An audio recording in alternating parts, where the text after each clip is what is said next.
What's going on YouTube? It's your boy Burbon. I'm coming at you with another video, and looking back at it, when it comes to Disney Star Wars, things have never actually been looking very well for them. And again, this is a lot of retrospective here, but looking back, you can see that it was always a downhill trend. It was never going to actually work out. Things were never actually going to go the way they wanted it to go. And a lot of that has to do with the leadership, and the fact of the matter is that they never had a plan.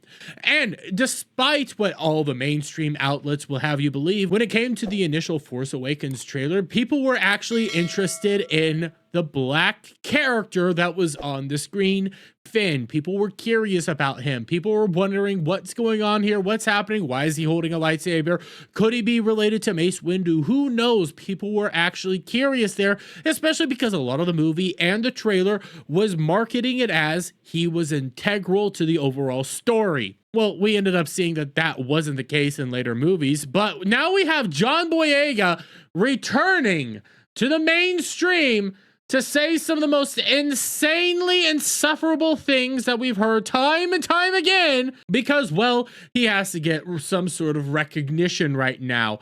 John Boyega slams Star Wars fans who are only okay with black actors as the best friend. They're pandering. It's not us who are okay with what happened to Finn's character in the sequel trilogy.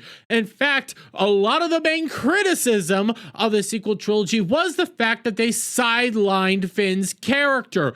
They were building Finn up to be an interesting, well-developed character, but Disney decided to go a different direction because they never had an actual plan. But hey, why don't we listen to what Boyega's revisionist history has to say? When we scroll on down here, John Boyega is sick of prejudiced Star Wars fans. The actor behind ex-Stormtrooper Finn railed against viewers of sci-fi saga who can't accept diverse casting during an appearance in the new documentary #1 on the call sheet, Black Leading Men in Hollywood. Let me tell you, Star Wars always had the vibe of being in the most whitest elite space, Boyega said. It's a franchise that's so white that black person existing in it was something. Not really, John. Because, might I remind you, we had characters such as Mace Windu and characters like Lando Calrissian, which were fan-favorite characters, both of which are well-beloved and have fans clamoring all over the place just to get more of them, because they care about these characters so much. They're well-developed, well-written, and well-produced characters here. Lando Calrissian being a suave badass, along with Mace Windu being one of the strongest Jedi to date.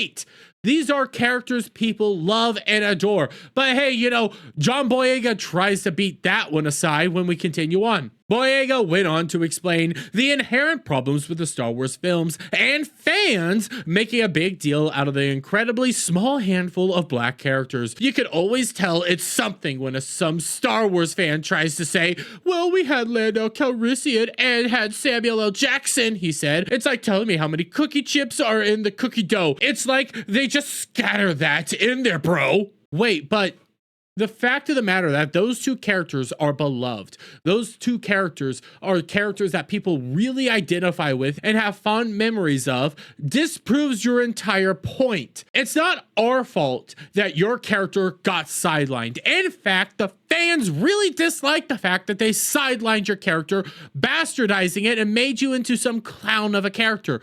The fans actually had issues with that. They were curious about you, but John has to be the victim. This is just modern day victim narrative over and over again, in which he has to rewrite history and say that he was always hated. The fact of the matter is there was a few individuals that did have issues with John Boyega actually being a stormtrooper within the overall series, but those weren't actually fans. Those were people that didn't understand that after Order 66 and moving into the Empire, that the clone troopers were gone and that stormtroopers were everyday citizens. They didn't understand that and they didn't recognize that. But moving forward, the vast majority of audiences were actually interested in what you had to bring to the table. They were curious what was going on there. They were curious of you holding the lightsaber, having some sort of connection to the Force and feeling like this stuff was wrong. There was a story to actually be told there, but instead you want to come out here and play the victim because nobody's acknowledging you anymore and you want to say that everybody else is racist because your character got sidelined by Disney. It's not our fault that happened. That's Disney's fault for having bad leadership and not actually knowing what they wanted to do with the character. But hey, play stupid games, win stupid prizes. But I'm gonna leave it there, guys. Let me get your guys' thoughts on all this down in the comments below. If you like this video, please give it a thumbs up, share it out, friends, hit the subscribe button, hit that notification bell for every time I put out a new video and go live, guys. And I'll see you in the next one. Bye for now.